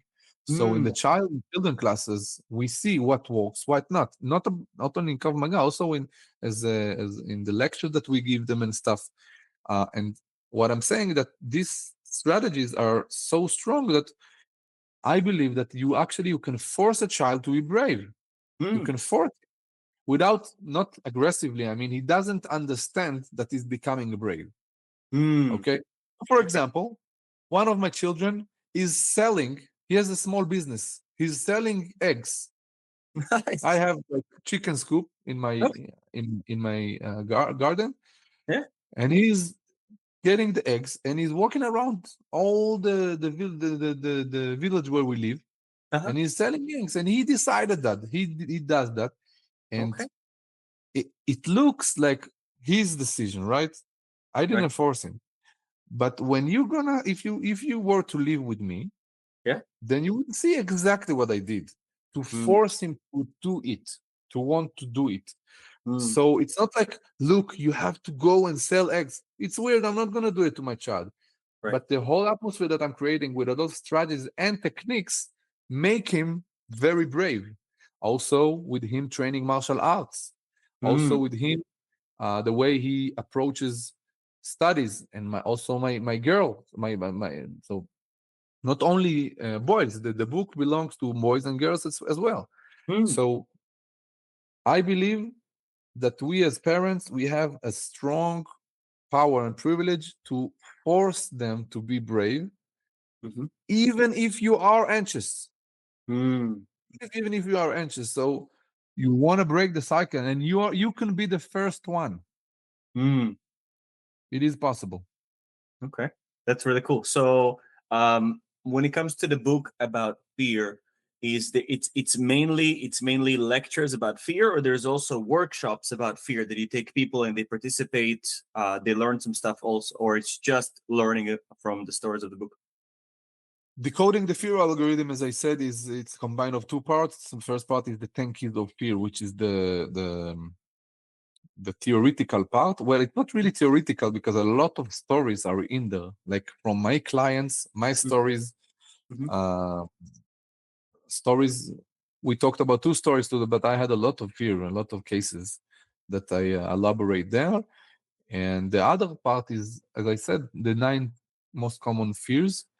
Mm-hmm. And so it's a lot of stories, real cases from my clinic, Mm, and also from instinct, from the teachings that I give, mm-hmm. and also Mm-hmm. my research and my realizations that I have. I bring a lot of sources from science, Mm-hmm. and I also love to back it up with Judaism, because Mm, Judaism a lot a lot to say about fear. So it's I make an interesting mix. nice. And then now with the new upcoming book, when it comes to how to raise a braver kid, is that going to be also you're already giving talks about the topic, or planning on giving some talks in front of a parent? Well, naturally, in instinct, we teach children, and I give my teachers consulting about how to teach them. I have a lot of experience with children myself. As Mm, remember, I was already teaching a lot, but I mainly now focus on the personal consulting to families, to mm-hmm. parents, Okay, in the sense of children. And the next step after the book, I'm gonna create a lecture. But nice. this time I'm taking it very slowly, because I want to, I the more children I have and the more children I grow and I see, I have more experience. So I'm waiting. I want to grow in that. I have a lot of. I'm writing the book, but I'm doing it slowly. So I Mm-hmm. believe in 2 months or 3, it will be ready. Mm-hmm. And yeah. That's pretty cool. So these days, like you said, you're focusing on families and consulting. Is that something that it's also available online globally, or just in Israel? Well, I'm not in the sense of children. I'm focusing on the families, but most of my work is one on one. Okay. one-on-one therapy, and In person. yeah, it's like I believe today probably the majority is online right now. I have clients from all over the world. Nice. Okay. So how is everything's happening? Like you work around the world visiting the locations of instinct and the teachers over there. And then you also see parents online one on one giving them consultations to better their family dynamics and growing braver kids. Is there any other project that you're involved in at the moment that you want to mention? Worth mentioning that now I am in reserves already for more than a year in Wow. yeah in the war that we have right now in Gaza, and not only Hmm. in Gaza, it's Lebanon and stuff. So I'm having uh, also important positions in this war. So as I said, I'm not flying right now because of Hmm. the war. Right. And when it will be really done, then I'm gonna get back to flying. And but right now I have my duty in Israel, and we have to do whatever we have to do to protect our country. Hmm. My position in the reserves right now, I'm still doing the therapy and the lectures and teaching a lot of in Israel, and also managing the organization long distance. Right, Hmm. that's how I created it. The initial purpose was to do it not to be myself only Hmm.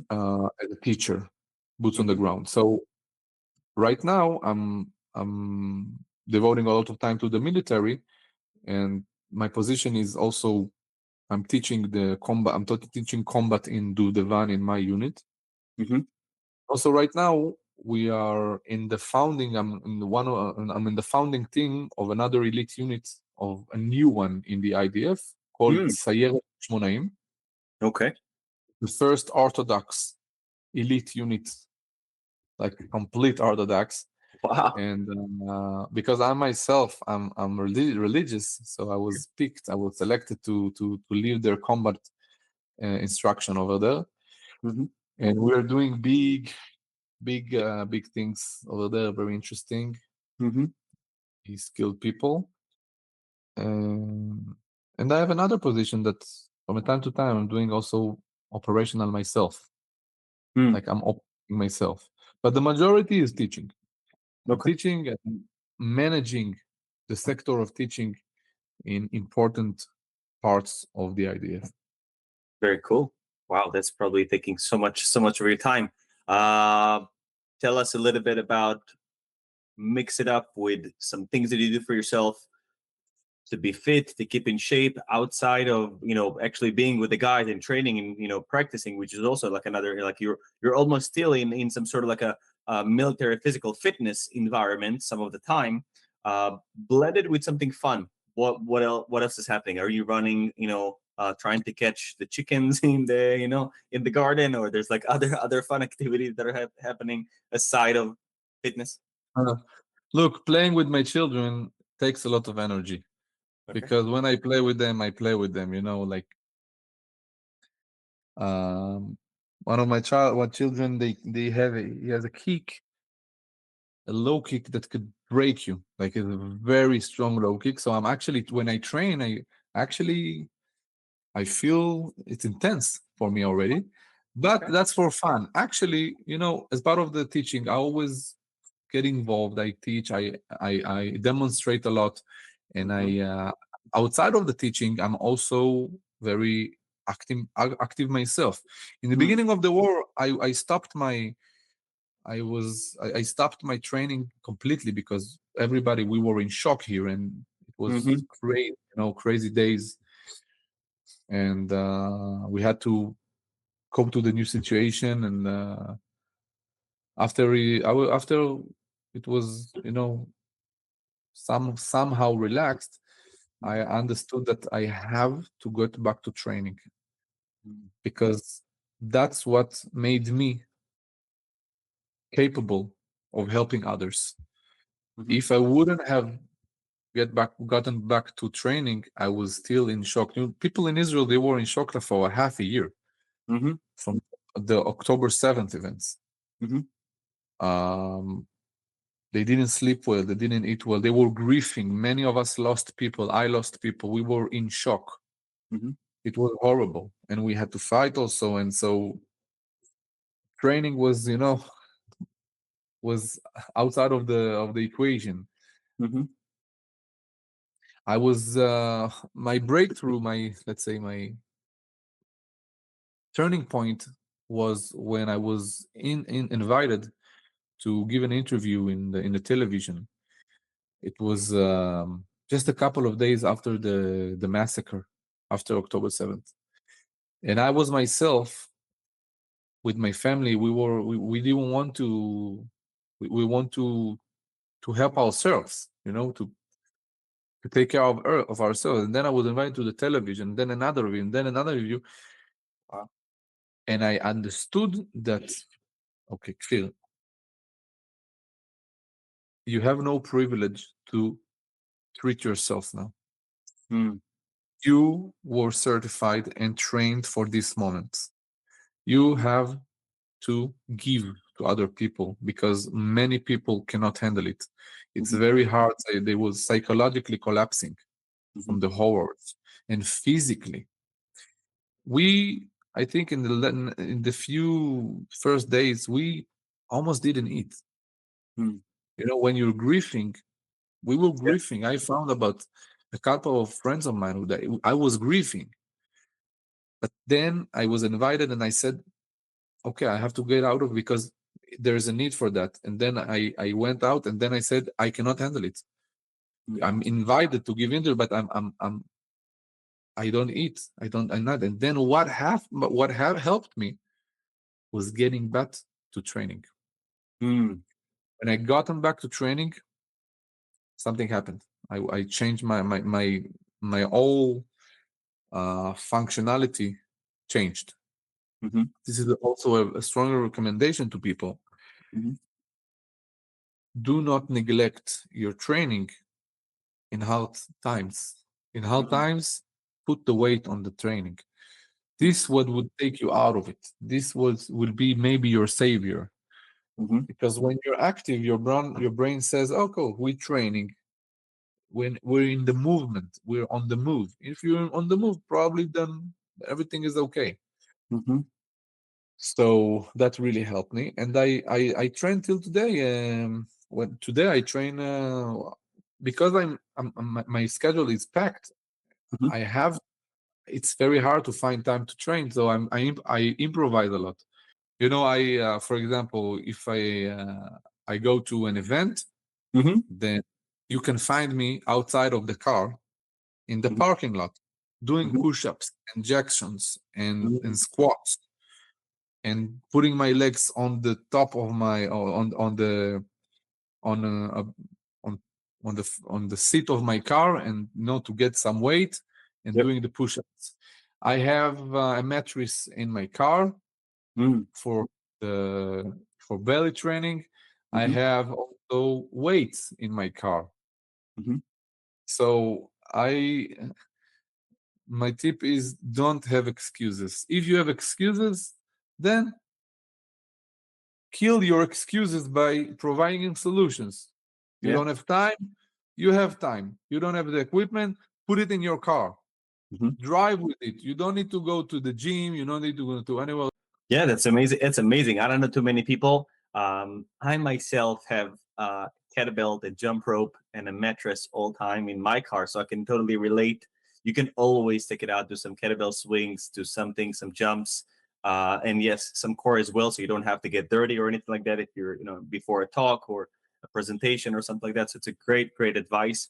Maybe we're gonna start a trend.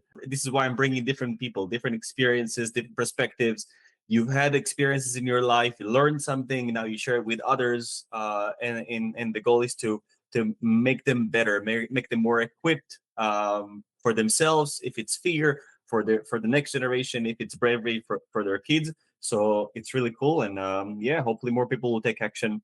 I will include all the links to your website, the Hebrew, the English, the books. I mean, this is just like the first time. Maybe we'll do a once year catch up and see, how things are progressing on your end, or maybe even better if you get the chance, to really get everyone ready and maybe fly here to the US and do something in person, that'll be cool to reconnect again and do something more meaningful. Yeah, definitely. I have the plan to, after the war ends here, I have a lot of locations to visit, and the US is one of them. Nice. Yeah, can't wait to have you. Hey, Kfir, want to thank you so much. Is there anything else that you want to tell the audience before we finish? That was great, and thank you for the invite. Of course. You're a great interviewer, well, not really. I don't like to see it as an interview, but a conversation, right? It's a mutual conversation, and I think what you're doing here is special because you actually bring normal people. Mm-hmm. You know, normal people that, because not everybody is a teacher or an expert. I'm not a fitness trainer. Mm-hmm. I'm not an expert in that. Mm-hmm. But fitness is part of my life, so when I got your invite, it was very interesting to me because that's probably the first time that I'm being asked on that topic. Mm-hmm.